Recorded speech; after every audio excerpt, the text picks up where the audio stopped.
சீயோனில் மீதியாயிருந்து எருசலேமில் தரித்திருந்து ஜீவனுக்கென்று பெயர் எழுதப்பட்டவன் எவனும் பரிசுத்தன் என்று சொல்லப்படுவான். பாருங்க, இரண்டாவது யாருடைய பெயரை ஆண்டவர் பரலோகத்தில் எழுதி வைத்திருக்கிறார் என்றால், ஒரு முறை கூட தயவு செய்து வாசியுங்கள். சீயோனில் மீதியாயிருந்து எருசலேமில் தரித்திருந்து ஜீவனுக்கென்று பெயர் எழுதப்பட்டவன் எவனும் பரிசுத்தன் என்று சொல்லப்படும். அழகான வசனம், அருமையான வசனம், மிகவும் பிடித்தமான வசனம். அதாவது சீயோனில் மீதியாயிருந்து எருசலேமில் தரித்திருந்து ஜீவனுக்கென்று பெயர் எழுதப்பட்டவன் எவனும் பரிசுத்தன் என்று சொல்லப்படுவான். சுருக்கி கொள்ளுகிறேன், யாருடைய பெயரை ஆண்டவர் பரலோகத்தில் எழுதி வைத்திருக்கார் தெரியுமா? சீயோனிலே மீதியாயிருக்கணும், எருசலேமிலே தரித்திருக்கணும். அவன் பரிசுத்தவான். அவனுடைய பெயரை ஆண்டவர் பரலோகத்தில் எழுதி வைத்திருக்கிறார். இன்னும் சொல்லுகிறேன், கவனியுங்கள். சீயோனில் மீதியாயிருந்து எருசலேமில் தரித்திருக்கிறவன், அவனுடைய பெயரை கர்த்தர் பரலோகத்தில் எழுதி வைத்திருக்கிறார். அப்படிதான் அந்த வசனம் சொல்லுகிறது. தயவுசெய்து ஒரு முறை கூட வாசிங்க பார்க்கலாம். சீயோனில் மீதியாயிருந்து எருசலேமில் தரித்திருந்து ஜீவனுக்கென்று பெயர் எழுதப்பட்டவன் எவனும் பரிசுத்தன் என்று சொல்லப்படுவான். சுருக்கி கொள்ளுகிறேன், அன்பான கர்த்தருடைய பிள்ளைகளை, யாருடைய பெயரை ஆண்டவர் பரலோகத்தில் எழுதி வைத்திருக்கிறார் என்றால், சீயோனிலே மீதியா இருக்கணும், எருசலேமிலே தரித்திருக்க வேண்டும். அந்த அர்த்தம் என்ன தெரியுமா? சீயோன் என்று சொல்லும் போது இந்த உலகத்துள்ள ஜனங்களை காட்டுகிறது, இந்த உலகத்தை காட்டுகிறது. சீயோன் குமாரத்தியே, உன்னிடத்திலே உன் ராஜா சாந்த குணமுள்ளவராய் கழுதையின் மேலும் கழுதை குட்டியாகி மரியின் மேலும் ஏறிக்கொண்டு உன்னிடத்தில் வருகிறார் என்று சொல்லப்பட்டதே அந்த சீயோன் குமாரத்தி இந்த உலகத்துள்ள ஜனங்கள். ஆனா இந்த உலகத்திலே சீயோனிலே மீதியாயிருந்து, அதாவது சீயோனிலிருந்து வெளியே வந்து, இந்த உலகத்தை விட்டு வெளியே வந்து எருசலேமில் தரித்திருக்கிறவர்களுடைய பெயரை கர்த்தர் பரலோகத்தில் எழுதி வைத்திருக்கிறார். எருசலேம் என்று சொல்லுவது எதற்கு அடையாளமானது தெரியுமா? ஆவிக்குரிய சபையை காட்டுகிறது. எதை காட்டுகிறது? கேட்கல, காதல் பேர். எருசலேம் என்பது ஒரு நல்ல ஆவிக்குரிய தகப்பனார ஒரு ஆவிக்குரிய சபையிலே நிலைத்திருப்பதை காட்டுகிறது. அதாவது சீயோன் என்பது உலகத்தை காட்டுகிறது, எருசலேம் என்பது நல்ல ஒரு ஆவிக்குரிய சபையை காட்டுகிறது. இந்த சபையிலே, ஆவிக்குரிய சபையிலே, ஆண்டவரை ஆவியினால் ஆராதிக்கிற விதத்திலே, ஆவிக்குரிய சபையிலே அங்கத்தினராய் இருக்கிறவர்களுடைய பெயரை கர்த்தர் பரலோகத்தில் எழுதி வைத்திருக்கிறார். ஆமென், அல்லேலூயா, அல்லேலூயா. நீங்க எல்லாரும் எந்த சபைக்கு போறீங்க? இன்னைக்கு வர வர வர மாட்டுக்கு வால் வளர்றது போல கிறிஸ்தவங்க எல்லாம் வளர்ந்துருக்கிறாங்க. மாட்டுக்கு வால் வளருமா கட்டையாகுமாங்க? உங்களை பார்த்தாங்க கேட்கிறேன், புரியுதான் புரிய மாட்டேங்குதா? மாட்டுக்கு வால் வளருமா கட்டையாகுமா? இவங்கிட்டயா கேட்கறாங்க, நீங்க தான் சொல்ல மாட்டீங்க.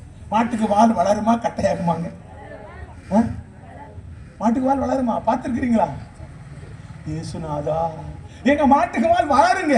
ஆனா மாட்டுக்கு வால் எப்படி தெரியுமா வளரும்? கீழே மாத்திட்டே வளரும்.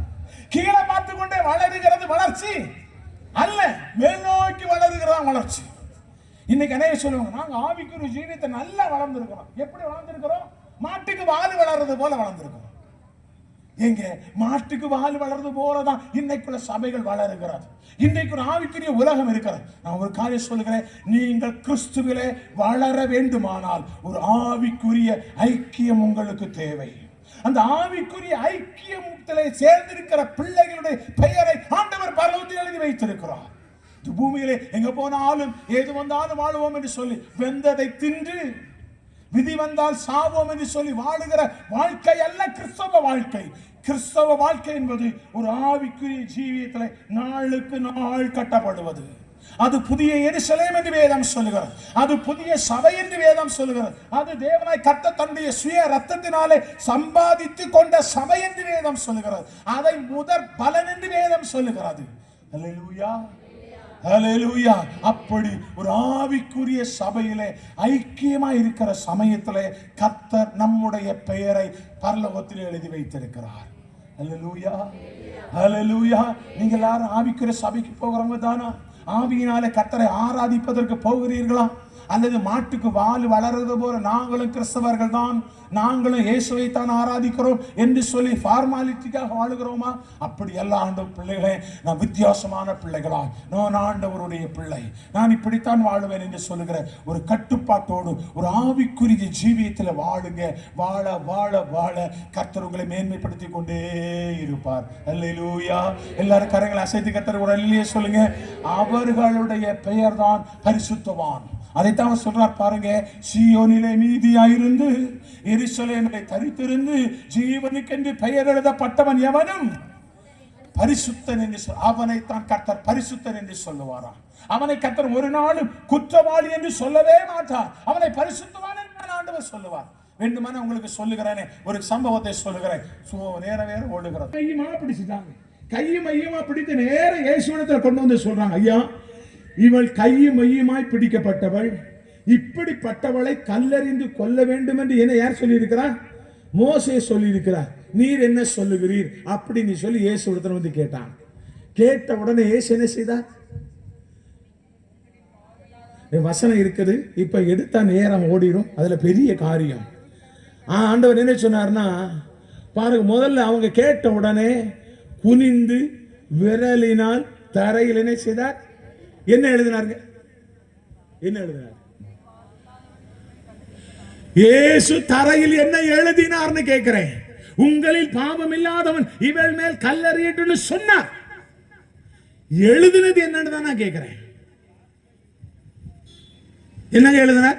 வேணும்னா யோவான் 8வது அதிகாரத்தில் வாசித்து பாருங்க. தலைகளை நின்னாலும் கண்டுபிடிச்சிட மாட்டீங்க. யோவான் எழுதின புத்தகம் 8வது அதிகாரத்தில் இருக்குது.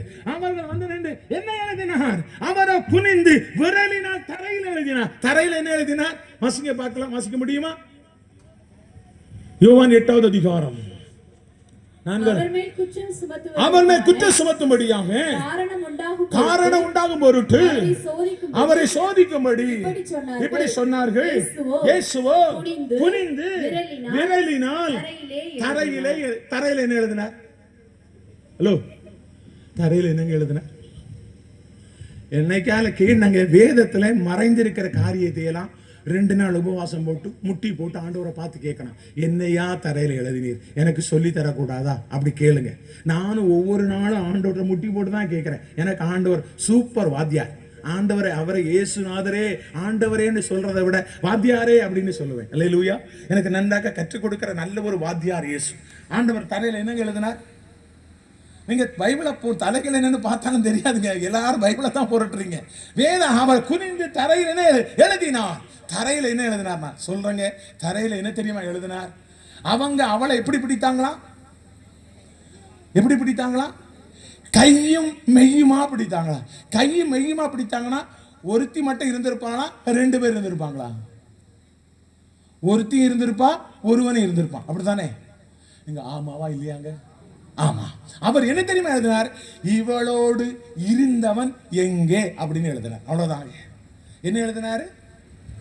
இவளோடு இருந்தவன் எங்கே? ஏங்க இவளை மட்டும் கொண்டு வந்திருக்கிறீங்க? அப்ப இவள் பாவியானால் அவனும் பாவி அல்லவா?